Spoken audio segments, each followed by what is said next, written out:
when you're heated and you're feeling some kind of way, like the time and place seems like right now is the best time to start yelling at each other, right?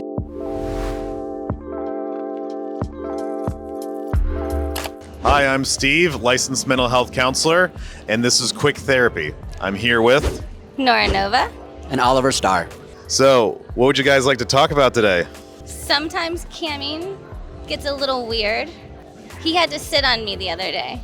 Oh yeah, that was real strange.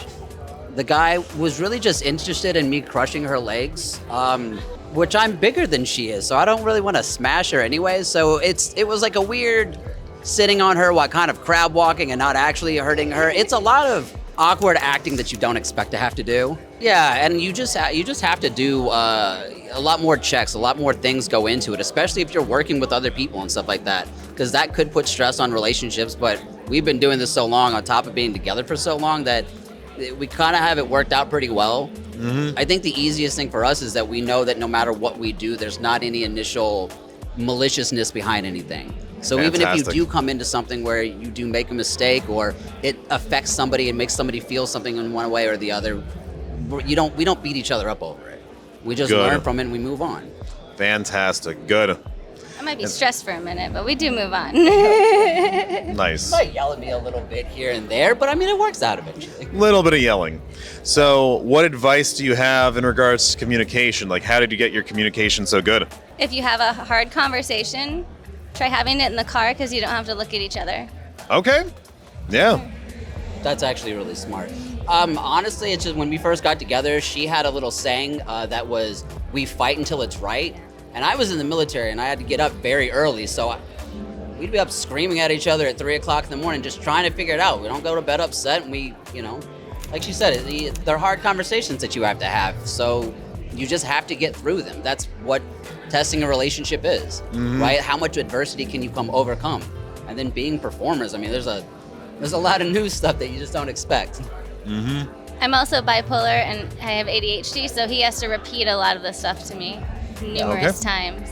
So you have to be okay with being told things. Take your criticism. Mm-hmm. Okay. So endurance to the point where you're able to say, okay, we're able to practice hashing this out. Great. As you said, there's no malicious intent.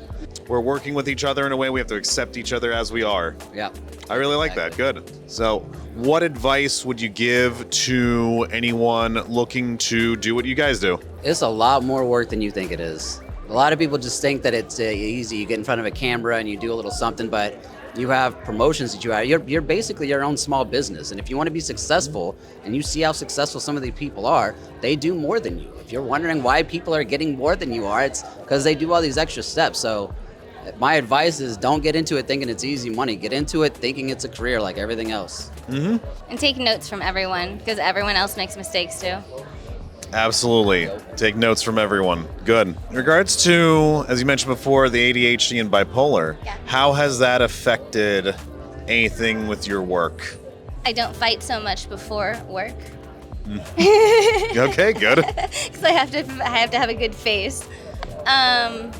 Work is more of a release for me and exit because like I'll go to LA for a week after we've had 2-3 months of just stressful normalness, and then I'll go away for a week and I'll come back and it's like nothing happened. It goes back to normal and it resets it. So really integrating your work into kind of lifestyle and kind of like how it can help mentally. Yes. Fantastic. You also have to, since there are certain things, you don't want to get into an argument right before you have to go perform. Mm-hmm. So you learn like there's a time and place for everything. I mean, we know that, but when you're heated and you're feeling some kind of way, like the time and place seems like right now is the best time to start yelling at each other, right? But you have to learn that to be able to put things aside and compartmentalize things a little bit better. So just having to do that because of work, you put it in practice other places.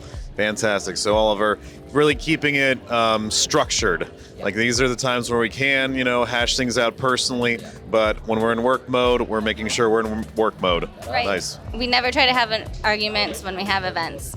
And if we have anything that's bad at the event, we don't talk about it until we get in the car and the windows are shut. Okay.